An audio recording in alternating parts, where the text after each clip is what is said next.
And then Srila Prabhupada turned to him and he said, he planted his cane firmly in the sand of the beach. And Prabhupada said, impossible is a word in a fool's dictionary. So this is a very famous story in our ISKCON society. So what does it mean? It means by the mercy, these devotees were intensely praying for the mercy of Prabhupada, their guru, and Krishna. And by the combined mercy of the guru and Krishna, the impossible becomes possible. And this is the inconceivable energy of Krishna. And I think probably anyone who's been practicing bhakti has experienced this in their life, that they've seen some impossible thing become possible when Krishna just intervenes, sends some angel to intervene and to bless their lives, right? I was thinking in the Padyavali of Srila Rupa Goswami. So the Padyavali of Rupa Goswami, it's really Rupa Goswami's favorite verse book, and the verses and the quotes are not from him, but from his favorite authors. And some of them, it's amazing to us. Some of them many of them he writes anonymous, author unknown, but some unknown great devotee has written some beautiful poem that he's collected in this beautiful garland of verses called Padyavali. So here's one of those beautiful verses that I think also speaks to this inconceivable nature of Krishna. So the verse says, I offer my respectful obeisances to the wonderful, playful, mischievous Krishna, who, if he desires, can make an ocean into dry land into an ocean. He can make a blade of grass into a thunderbolt. He can make a thunderbolt into an insignificant blade of grass. He can make fire cool, and he can turn snow into a blazing fire. So this is the beautiful Padyavali verse number 6. So this is the inconceivable greatness of the glory of Krishna. And I was also thinking about this verse brought up for me in the 2nd chapter of the Krishna book, in the prayers to Lord Krishna. So Lord Krishna is in the womb of his mother Devaki, and the demigods are offering prayers. So that chapter is called Prayers by the Demigods. And there's a beautiful comment there where they say that the appearance of Krishna is the answer to all imaginative iconography of the Supreme Personality of Godhead. In other words, they're saying that people imagine God in so many different ways. An old man with a beard sending down thunderbolts, sitting on a throne with a very angry, judgmental face. So people imagine the form of the Supreme Personality of Godhead. This is what the demigods are saying. According to the mode of material nature in which they live. And the Brahma Samhita talks about how Krishna is the oldest person, the original person, and yet he has an eternal form as a fresh youth. So this beautiful knowledge that's given in Srimad Bhagavatam, the demigods say this themselves. They say this knowledge can smash all kinds of speculation about the personality of Godhead as complete ignorance. Yeah. So something from the devotee demigods, right? And then there's another anonymous poet collected in the garland of verses from Srila Rupa Goswami. And here's what he says. Because the point is here that we should be charmed by the beauty of Lord Krishna, right? That's what this verse is encouraging us, directing us, inspiring us to become charmed by the beauty of Krishna. So here's another verse. This is Padyavali, verse number 1, actually. To Sri Krishna, whose eyes are as beautiful as lotus flowers, who delights in playing the flute, who drinks the nectar of Radha's lips, and who is garlanded with forest flowers, I offer my respectful obeisances.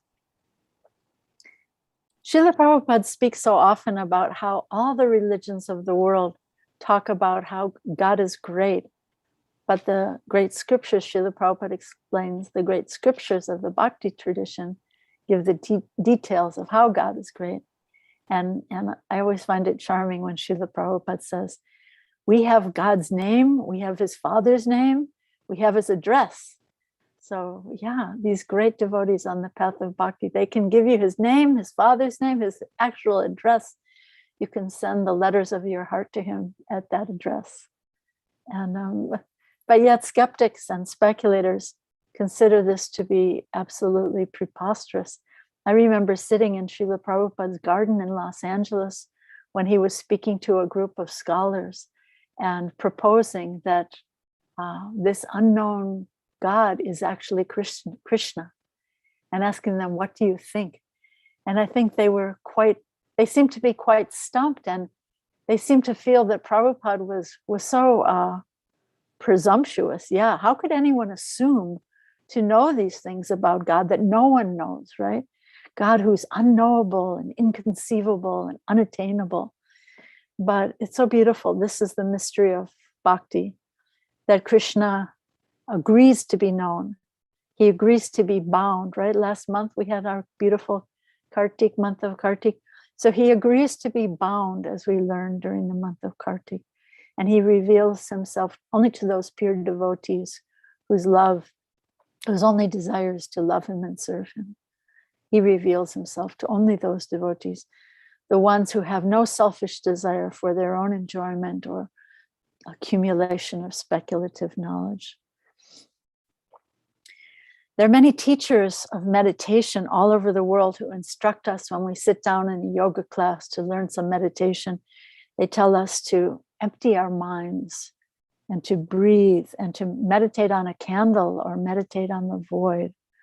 So yogic breathing is actually a very helpful thing for focusing our minds. And we can try this when we're chanting japa. Like when you sit down to chant japa, it really helps actually to just take a breath in, pray to Krishna for rapt attention, breathe out. Like that's helpful. But it's also important to understand that the mind is meant to be focused not on a void or not on a candle, but the mind is meant to be focused on the supreme, most beautiful form of Krishna. So meditation has content, it's not void. And another one of Prabhupada's, I find charming kind of Mahavakyas, I would say, is where he says, there is no void anywhere in the creation of the Lord. So yeah, if we're looking for that void, to void out our sufferings or void out our material desires or void out our problems, we better turn to Krishna, because there is no such void anywhere in the creation of the Lord. And in this discussion of becoming charmed by the beauty of Krishna, sometimes people say the devil is in the details. Well, I like to change it and say love is in the details. And this is the process of bhakti. To hear, to chant, to remember the details of Krishna's name, form, qualities, and pastimes. To hear them and to chant them, and then to try to remember them during the day, during the course of the day. Like maybe after this class, while you're doing something, maybe if it's nighttime where you are, while you're opening up your blankets or taking your dinner or whatever, you can be thinking, yes, the beauty of Krishna is just like if we could even imagine, which we can't imagine, the sun, the moon, the rainbow, the clouds, the stars, all rising, a rainbow, all rising at the same time. How beautiful would that be? So we can remember that. So these are the details for actually catching our minds, the details of Krishna's charming pastimes or his charming qualities. So we can remember them when we're at work or doing the laundry or cooking or whatever we're doing. And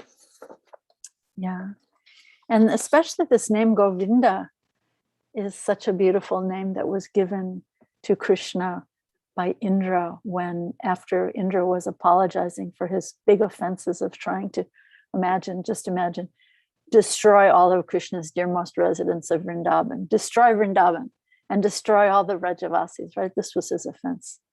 And so he became so humble And Krishna received this beautiful name Govinda at that time when Indra came with the Surabhi cow to Surabhi Kund. And so that name Govinda, it means the Lord of those things that wander. The cows wander away. Our minds wander away. And our minds, just like little cows, they get lost in these wild, unknown pastures all over the universe. And it's really hard to herd them back home. But if we take shelter of Krishna's name and call out like Draupadi, hey Krishna, hey Govinda, then we can herd that wild, uncontrolled mind back to Krishna's own pasture in his own Vrindavan. Yeah. And, sometimes I think, I don't know if any of you have ever raised kids, but, it's kind of like a 2-year-old always talking. Mommy, I want candy. I want this, I want that, I want that. And to just like quiet the mind, just like it's a 2-year-old and just say, we'll talk about that later. Right now we're chanting the holy name. Right now, just sit here quietly and we're going to concentrate on Krishna's name. Just like very compassionately, right? Like you're talking or dealing with a 2-year-old. Rupa Goswami speaks in another verse very sarcastically, actually. He's speaking, but he's speaking as though he's speaking in the voice of a gopi, speaking to one of her friends. And he says, or she says, if you really want to remain in this material world of friendship, society, and love, then whatever you do, don't go to that bank of the Yamuna where you'll see Govinda dancing, playing on his flute under the moonlight. Just don't go there. So he's in a backwards saying, go, give up these material desires for friendship, society, and love in the material world. Really, he's saying go, but he's saying don't go. If you want to hang on to those material attachments, because if you go there and see him, you'll forget all of your, my dear Gopi friend, you'll forget all of your household responsibilities. So here's another beautiful glorification of Lord Krishna, again from the Padyavali, and again from another anonymous devotee poet. Here's what the anonymous poet says. He says, speaking of Krishna, he says, because he is so tender with affection, because he promises to make you fearless, because he destroys the sufferings of those who suffer, because he is so munificent, which means so generous, right? Because he destroys the devotee's sins, and because he offers an eternal home of infinite good fortune, that would mean, right, in Goloka Vrindavan, Lord Krishna should be served by all the world. So this is the Padyavali's 7th verse. And Lord Chaitanya Mahaprabhu also speaks in the Chaitanya Charitamrita about achieving this rare vision of Krishna. And he says, very beautifully, he says, if by chance the transcendental form of Krishna comes before the path of my vision, my heart, injured from being beaten, will be stolen away by Cupid, happiness personified. He means Krishna here, the divine Cupid. Because I could not see the beautiful form of Krishna to my heart's content, when I again see his form, I shall decorate the phases of time with many jewels. And then he says, if by chance such a moment comes when I can once again see Krishna, then I shall worship those seconds, moments, and hours with flower garlands and pulp of sandalwood, and decorate them with all kinds of jewels and ornaments. This is from the Chaitanya Charitamrita Madhya Lila. This is 2nd chapter, verses 36 and 38. So on this topic of remembering the Lord, you might remember the story from the Brahma Vaivarta Purana that's recalled in the Nectar of Srila Prabhupada's Nectar of Devotion about the poor but very open-hearted Brahmin who heard at one gathering, he was at a Srimad Bhagavatam class, just like we are right now, right? And he heard from one of the great sadhus that the different practices of bhakti, of devotional service, can be performed in the mind also. And that one could get the same results just from doing them in their mind. And he was so poor. He had no money to buy incense or to buy a ghee lamp or to buy anything. And so he just started sitting down on the bank of the river, and he focused his mind again by this breathing, by this pranayam, breathing in, breathing out, these breathing exercises. And he began to fix his mind on the form of the Lord. And in his mind, he would dress the Lord in very expensive clothing that he could have never afforded, and with so many ornaments and a golden crown. And then he would bow down and imagine that he was cleaning the temple. And then he would imagine that he was collecting water in golden pots from all of the holy rivers all over the world. And then he would collect flowers and fruits and incense to offer to the Lord. So he was in great ecstasy doing this worship in his mind. Then he would perform the arati ceremony. And he did this for many, many years. And then one day, he was busy in his meditation cooking sweet rice for the Lord.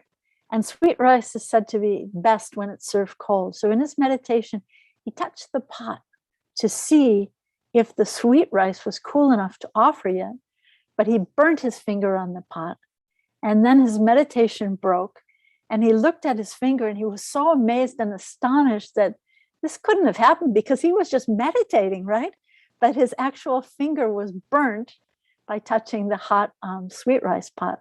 So while he was thinking like that, Lord Narayan in Vaikuntha, who was his worshipful Lord, was sitting with Lakshmi, the goddess of fortune, and he started to smile. And Lakshmi Devi asked him, what's so funny, my dear Lord? But the Lord didn't reply. And he just immediately sent a Vaikuntha airplane to bring that poor, humble Brahmin into his own very presence. And then the Lord explained the whole story to Lakshmi Devi. So this just shows, what does it show? It shows that the Lord is all pervading and that the Lord is in the heart of each one of us. He's in the heart of that Brahmin, and how he's accepting the offerings offered just by meditation by any sincere devotee. So this Brahmin, in his humble service in meditation, he achieved a place in the spiritual realm of Vaikuntha by the grace of the Lord, by his sincere devotion. So it's two things, right? It's his sincere devotion combined with the grace of the Lord. And so we can also serve the Lord in our meditation. I was remembering how Yamuna Devi was, when she was in her last days before passing from this world, she was in Bhaktivedanta Hospital, and she was meditating while she was very, very ill. She was meditating on making so many beautiful preparations for her beloved Shishi Radha Vana Bihariji while she was there in the hospital. So, but we're in the beginning stages, so we should focus on really hearing and chanting and remembering Krishna's holy name. These higher stages of remembrance will naturally awaken when we become fixed and adept in chanting Krishna's holy name without offenses. Sometimes devotees like to skip that part, right? And just jump to trying to imagine so many pastimes. But the best thing is to become fixed in trying to give up offenses and fixed in hearing the holy name. Srila Bhaktisiddhanta Saraswati Thakur said that while we're chanting Krishna's name, this is a really nice one. He said that we can meditate, that we're massaging Lord Gauranga's lotus toes. But the point is that by worshiping and serving Lord Chaitanya, by worship of the holy name, everything will be revealed to us. And this is the path and the mood given to us by our great acharyas. And there's a very pivotal verse in this connection in a beautiful book called Chaitanya Chandramrita, which is by Prabodhananda Saraswati. So here's the verse. I'll say it in Sanskrit and then I'll translate it. He says, Yata yata kora padara vinde Vindeta bhaktim krita punya rasi tata tatotsarpati hridya kasmat radha padamboja sudham surasihi. When a pious person attains devotion to the lotus feet of Lord Gora, Lord Chaitanya, the ocean of nectar from the lotus feet of Srimati Radharani suddenly floods his heart. So this is Sri Chaitanya Chandramrita, text number 88. So the point is, let's not try to jump over hearing and chanting without offense Krishna's holy name and remembering Krishna's holy name and taking the path of serving the lotus feet of Lord Chaitanya and Lord Nityananda, because then all of the pastimes of Vrindavan will be revealed to us by the grace of Lord Chaitanya and the grace of Krishna's holy name. So these are a few thoughts on this verse.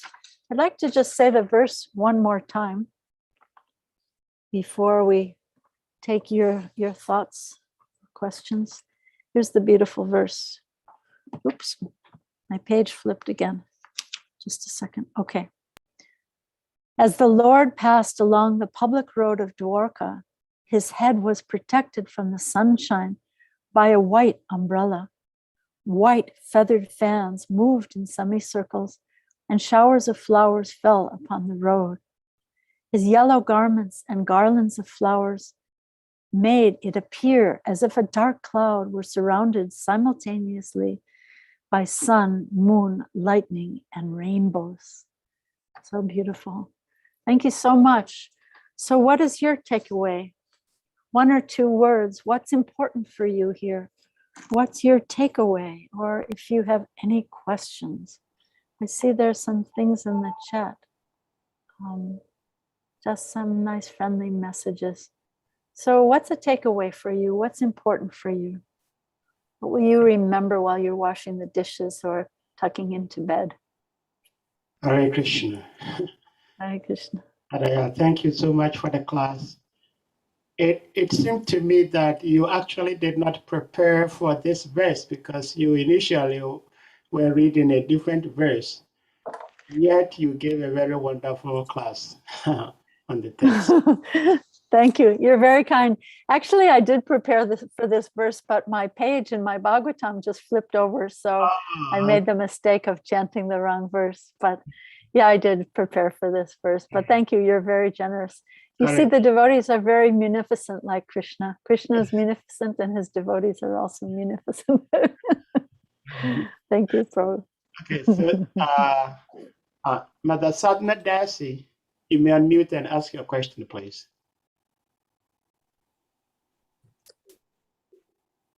Yes. Hare Krishna, Mini Devi, Hare Krishna devotees. Yeah. I just want to have a reflection that, we transcend from this very magnificent understanding of our end goal, this eternal abode as it was defined. I think it said eternal house of good fortune was in one of the poems. And that was such a heartwarming sort of thing to aim for, and see and feel. And then to know that all we have to do is really chant. And the metaphor you used, which I loved, was the cows, wandering, the name of Govinda, and how that means that the cows are wandering just like our mind, and how we can basically manage that through a compassionate heart, not through anything else, but a compassionate feeling. So I love that, going from the very highest to what we can be doing in this very mundane world. So thank you. Thank you. Thank you so much. Yeah, Krishna's so merciful and so kind, and his beauty. What your comment brought up for me was that Srila Prabhupada would sometimes say that we should be a bit pessimistic, materially speaking, but we should be very optimistic for spiritual things. So look at the treasures we have to uncover in our own hearts, and we have to look forward to just by realization, by chanting without offense. All these things will be revealed to us. So much optimism spiritually, but yet at the same time we can have a little slight pessimism about the material realm. When things don't go exactly according to my plan in this world, I can think, yes, that's the nature of this world, right? It says in the Gita, Abrahma Bhuvanal Loka, that from the highest planet down to the lowest, all are places of misery. So we can be slightly pessimistic, not too much, but and then have that optimism for the spiritual world, because Srila Prabhupada would kind of criticize what he called the utopians. So we don't want to be utopian about this world, but we'd like to be very optimistic and utopian about Krishna's gifts, his beauty, his name, his form, his qualities. So thank you, from the highest to the lowest. So much encouragement. Thank you for your introspection. So it's so nice to see Sadhana here in Africa today. Really, she's in California, but she's come to Africa. I was born in Africa. You were born in Uganda, right? I was born in Uganda, yes. Oh. So she's joined. Country very close to my heart, yeah. Yeah. Very, very good. Very, very good. So, another African sister. Yeah. Mother Rukmini, I have one question here, please.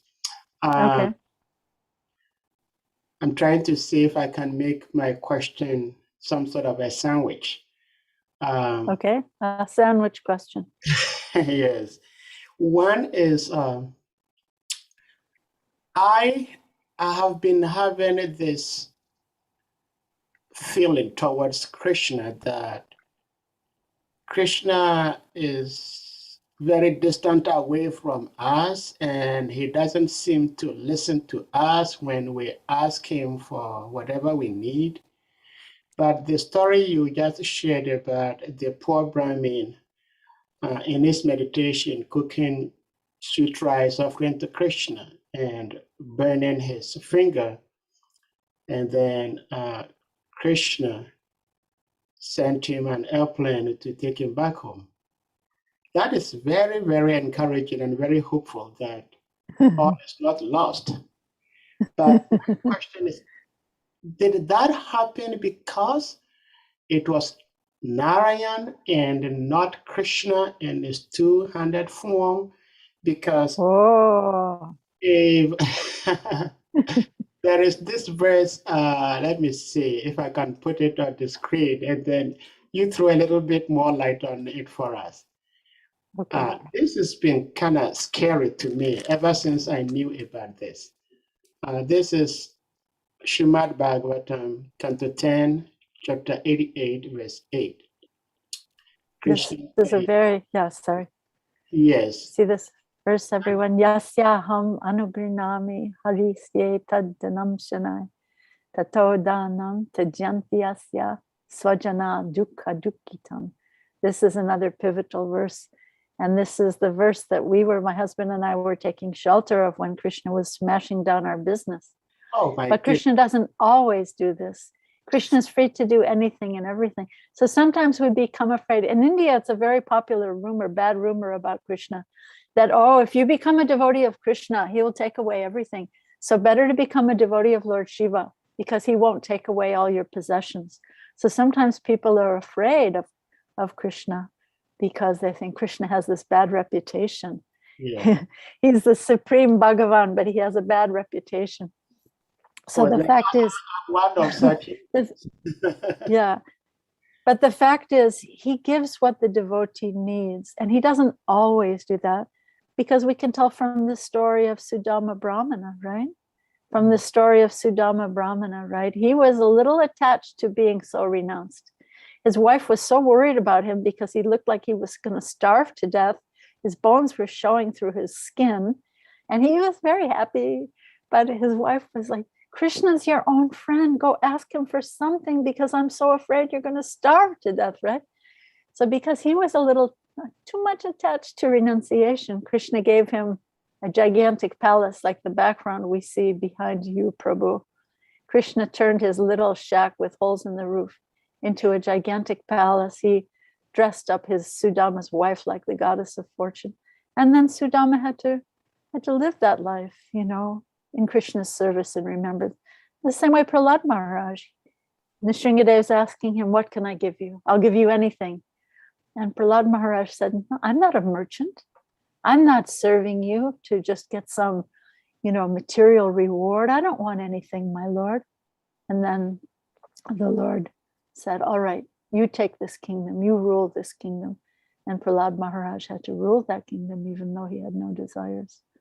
So Krishna's free to do anything and everything, but still he reserves those ultimate rewards that we're seeking. And he's not so cheap.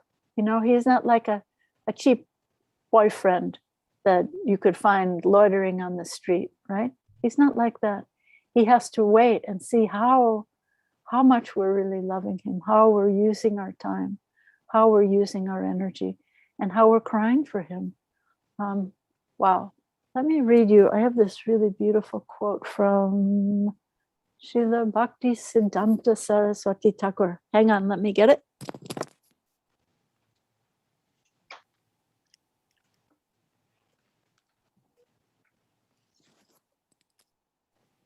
Because really our love has to become so pure that we're crying for Krishna.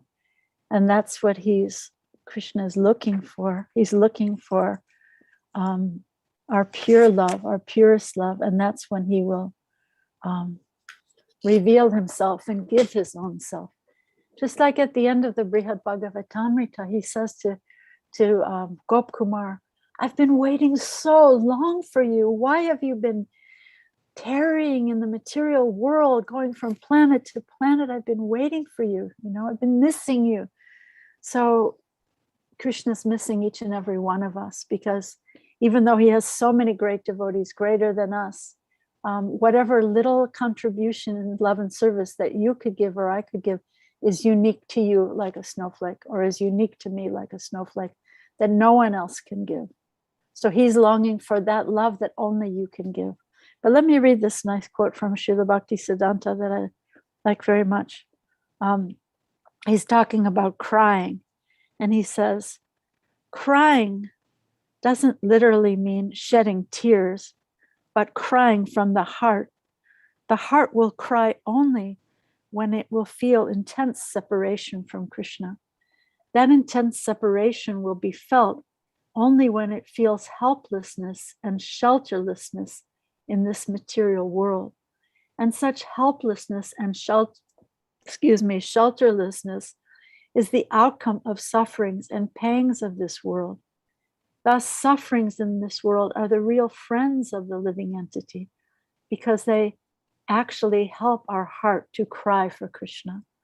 See, so we're looking for the enjoyment. We want the happiness, enjoyment, merry-go-round, you know, but actually the sufferings that we experience are more our friends, because they help us to cry for Krishna.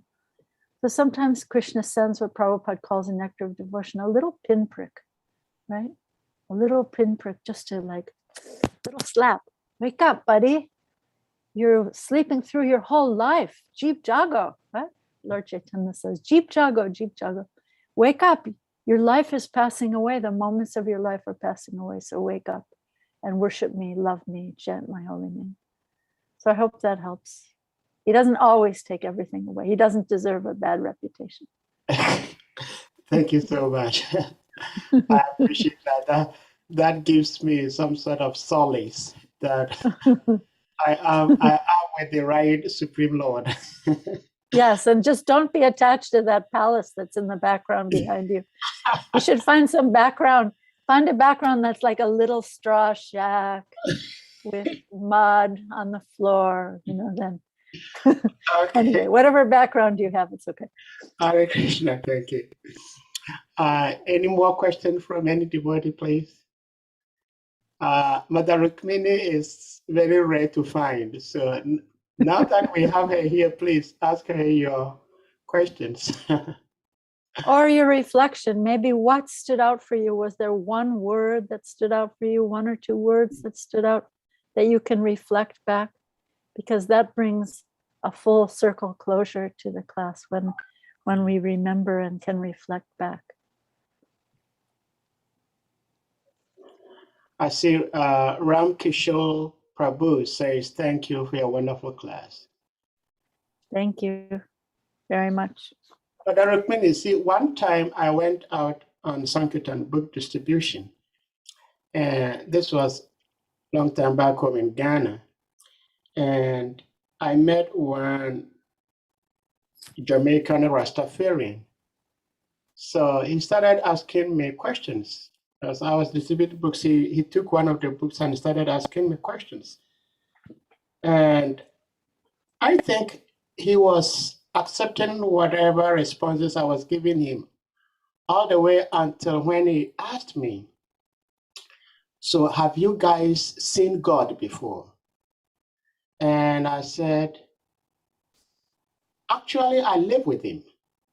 And in fact, before I came out this morning from the temple, I offered him water to drink. And the guy thought I had some sort of a mental problem. So he gave me back the book and then moved on. Oh. There's something wrong with this guy. I offered water to drink this morning. But my question is, how sometimes people are not ready to hear about the spiritual form of Krishna. Yeah. What brings about the difference that by some sort of fortune or whatever, we heard about Krishna and we accepted Krishna as the Supreme Lord, which oftentimes we take it like very, very liberal and very lightly, but it's very difficult for people in general to accept that the Almighty God is this boy. What brings about the difference? Hare Krishna.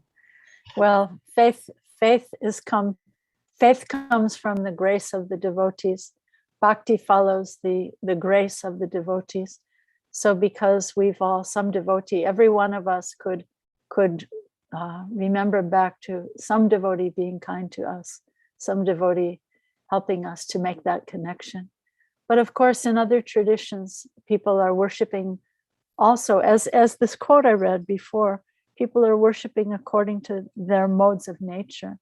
So, it's not just the faith in Krishna, the blue Krishna who has a yellow dhoti, the color of lightning, but even faith in other forms, other ways God appears is also a gift, because there are many people who have no faith in anything at all. So faith is a blessing, right? To have that beginning faith in any form, and we should honor all the different traditions, faith traditions of the world, and honor our partners in faith, the people who also walk the path of faith. And Srila Prabhupada would sometimes talk about how all the people of faith should join together and defeat atheism in the world. So we shouldn't be sectarian and think, yeah, I'm worshiping the blue Krishna with a yellow dhoti and a flute, and you guys are out to lunch. No, we should honor Islam and we should honor Christianity and see the commonality and see our brothers and sisters in faith. But faith is a gift. And it comes, bhakti follows the mercy of the devotees. So the devotees, Prabhupada talks about Muhammad, he talks about Jesus Christ, right? Once he went to a Catholic Trappist monastery, and one of the monks asked him, what do you think of Jesus Christ? Prabhupada folded his hands. He said, he is our guru. So respectful. So faith is a gift of any stripe. Faith of any stripe is a gift. Thank you. Great question. Thank you, Mother. Thank you. Dr. George has a question, comment, reflection. Yeah. Okay, Hare Krishna. Hare Krishna, Mother. Thank you very much for your wonderful lesson. Mother, my question is, I would like to know what actually does this yellow garment symbolize, and which people are supposed to wear this kind of garment also? Because back here in Ghana, you see some of the devotees also wearing this yellow dhoti. So who are supposed to wear it in the first place also? Hare Krishna.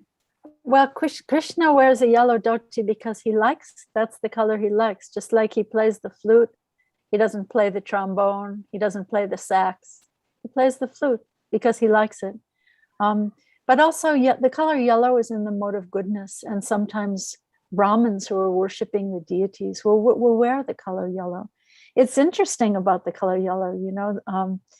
Yellow was the favorite color of Prabhupada. Prabhupada liked to see the deities wearing yellow and silver, an outfit of yellow and silver.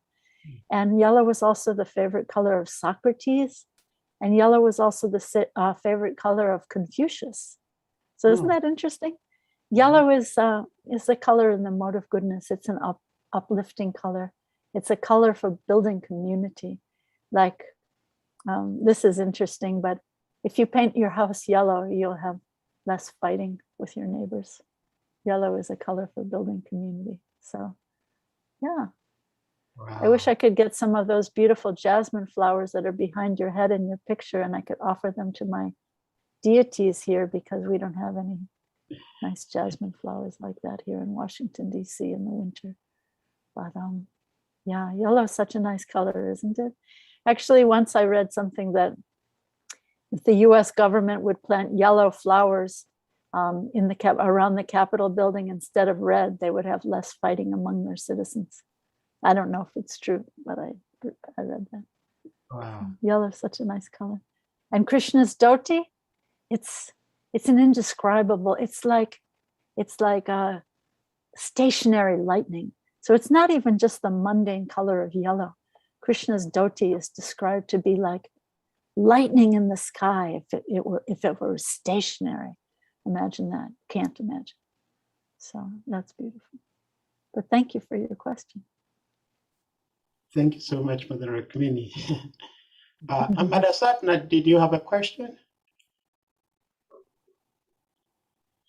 No? Okay. All right. Mother Rukmini,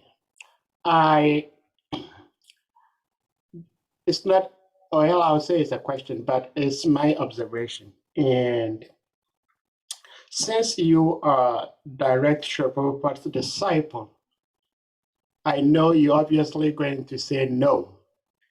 But my observation is that the amount of sacrifice, the amount of risks that you, Srila Prabhupada's disciples, direct disciples, took in helping him establish ISKCON, that spirit, of course, is still there now, but from my observation, is fading out a little bit, if not much. And if this continues to be the trend in ISKCON, of course, it's been predicted that ISKCON is going to reign for 10,000 years. I have no doubts about that. But if the trend of downing our pioneering spirit, sacrificial spirit,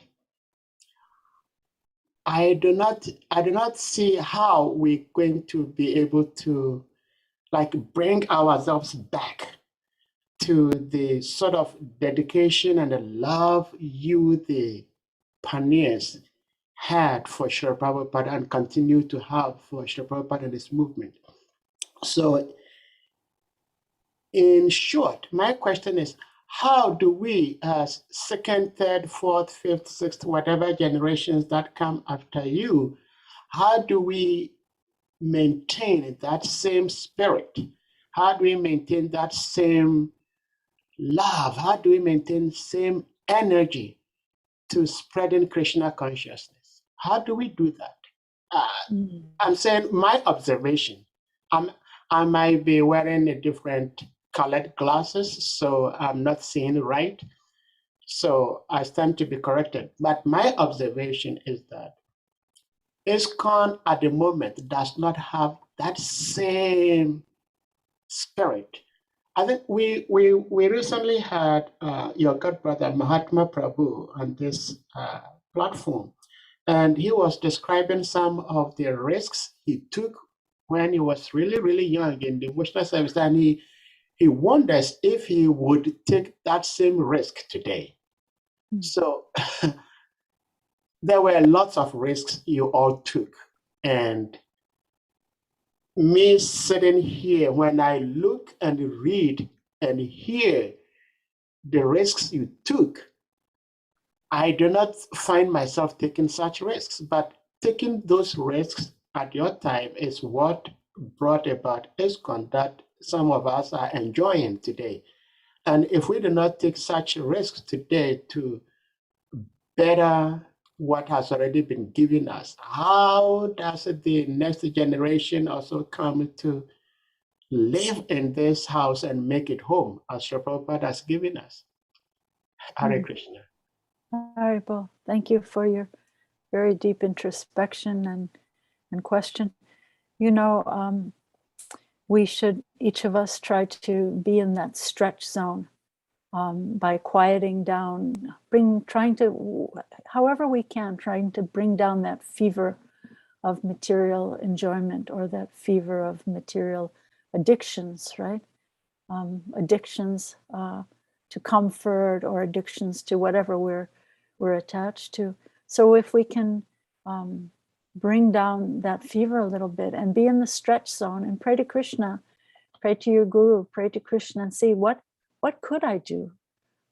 What little bit more could I do to help share Krishna consciousness with others in my field of activities, in my office, in my family, in my whatever? You know, what could I do? Like, you know, sometimes people are working in an office, you know, you can keep a little jar of prasadam cookies on your desk, even working at your office.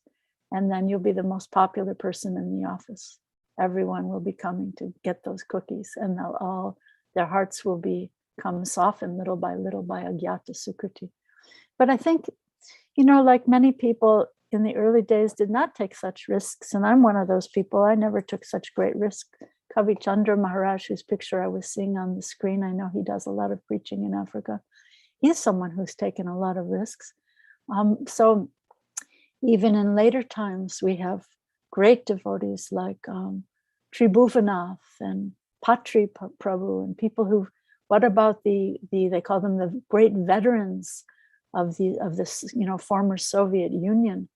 If any of you have ever read a most amazing book called Salted Bread, you can hardly read it, seeing the sufferings that these people went through. And often the government would say to them, look, you know, if you want to chant Hare Krishna, do it at home. It's okay. Don't tell anybody about it. Just do it at home. And they would say, no, I have to share this. I have to hand copy Bhagavad Gita and share them with everyone I know. So, and for that, they went to prison. They went to labor camps. They went to mental hospitals. It's astounding, the story. So these are the great people of faith, not me. And these are people who never saw Srila Prabhupada, except Srila Prabhupada. I'll tell you one amazing story. We better wrap this up because we're taking too long, but I'll tell you one amazing story. So one of those Russian veterans was taken out of his cell one day for something. And when he left the cell, there was one other man in the cell. But when he came back, this is the way I remember the story. When he came back, there were two men in that cell. And one of them had his back to the door of the cell and he was covered by a blanket. And he thought, wow, there was only one man here when I left, but now there are two. But then he saw that it was Srila Prabhupada. He actually had a vision of Srila Prabhupada in his prison cell. And Srila Prabhupada was crying, and he said, I never wanted this for you. I never wanted this for you. You know, seeing the sacrifice these people were making just to share Krishna consciousness. Srila Prabhupada appeared to him like that and said, I never wanted this for you. So these are the really great pioneers. And you can be a pioneer too, even today. Anyone can be a pioneer just by reducing the fever a little bit of what are my material demands are and taking up something, you know. Make some cookies and put them on your desk. Offer them to Krishna, put them on your desk at your office. And then everyone's getting Krishna consciousness or something. You know, share Krishna consciousness in whatever way you can. And that's glorious. So I hope that's helpful, but we're on too long now, huh? So thank you all so much. Oh, a hand just went up from Bhakta George. Should we take the last question from the introspective Bhakta George? Yeah, thank you very much for giving me the opportunity once again. George, Mother, in your picture that I'm looking at, your shirt looks yellow. It looks to me like you're wearing yellow. Yeah. Mother, my question is, I would like to know, we have 33 million principal demigods, and they are in charge of our amenities here in this material world. For example, Indra is in charge of rainfall. So I would like to know, so long as he is in charge and rain falls on this earth, does rain equally fall on their planet also, vis-a-vis all other demigods like Vayu, Agni, and so forth? I would like to know this because I've been wondering. I don't know. You stumped me now, George.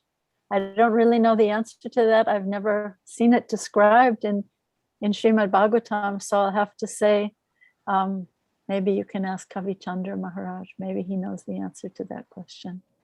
But thank you for your... Okay, thank you, Mama. Thank you for reading Hare Srimad Bhagavatam. Hare Krishna. So thank you all so much. Thank you for being here. Thank you so much. Thank you for giving me the opportunity. Thank you for joining Sadhana and all my friends. So at this point, we kindly ask all devotees to unmute themselves, and then we chant big Hare Krishna to express our appreciation to Mother for enlightening and enlivening us. Jai. Hare Krishna, Hare Krishna, Krishna, Krishna, Krishna, Hare Hare Hare, Hare, Hare Rama, Rama, Rama, Rama, Hare Hare. All glories to Krishna, Hare Bol. Jai. Jai. Thank you all so much.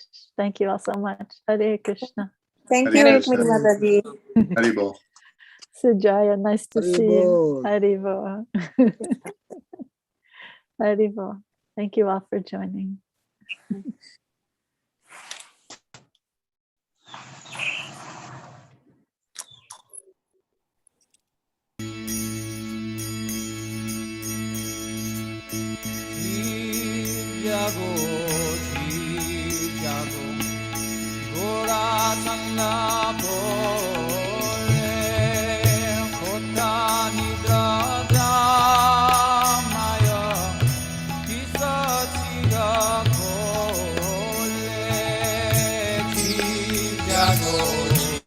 Daddy Prabhu.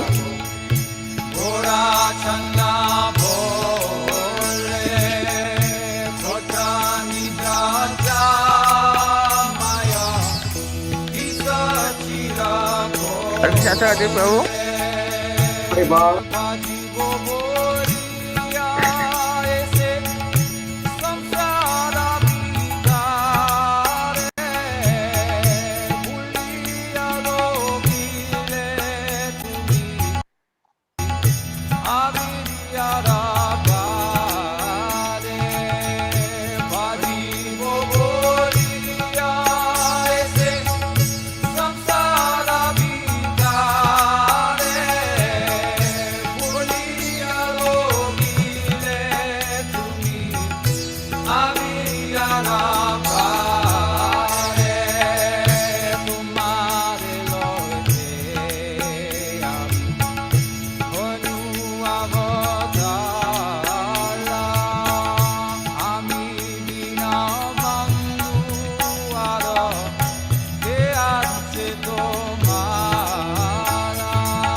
Hare Krishna.